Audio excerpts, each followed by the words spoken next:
There's more bad news for Zach Davis and Cheyenne Floyd this week.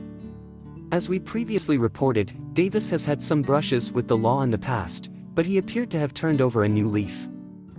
Just last month, Zach and Cheyenne got married in a lavish ceremony attended by several of the couple's Teen Mom co-stars. And now, it looks like Zach will be spending a good chunk of his first year of marriage behind bars. According to a new report from the Ashley's reality Roundup, Zach has been sentenced to 4 months in jail on a charge of driving with a blood alcohol content (BAC) of 0.08% or more.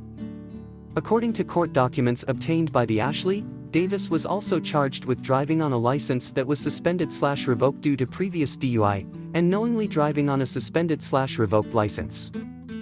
But all of those charges were dismissed after Zach pled not guilty back on October 4th. Davis was only prosecuted for the DUI, but that was enough to land him behind bars. At a hearing held this week, Zach was sentenced to 120 days in the Los Angeles County Jail. He was also received 60 months of probation, and he'll be required to pay a $500 fine. Davis will also be required to report for 4 days of community labor and participate in an 18-month licensed alcohol education and counseling program. Please like and subscribe to my channel, and don't forget to click on the bell icon to get new video updates. According to the Ashley, Zach is scheduled to report to the LA County Jail on November 1st. That means, of course, that he's likely to spend the entire holiday season behind bars, which is a pretty big bummer for his new wife. Zach has a long history of legal trouble, dating back to his earliest brushes with the law back in 2015.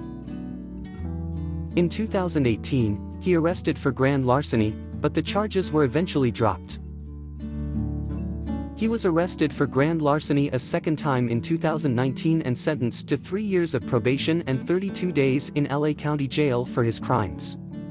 In January of 2022, Davis was arrested at the airport after returning from a trip to Mexico with his family. He was charged with a parole violation stemming from a DUI arrest, not the same DUI arrest that he was sentenced for this week. Needless to say, Zach seems to have had some serious trouble staying on the right side of the law. Davis says he's spent most of the past year working on starting his own business, and marriage might be the beginning of a fresh start for the 31-year-old. But before he can fully leave the past behind him, it looks like he'll have to pay the piper for his past misdeeds.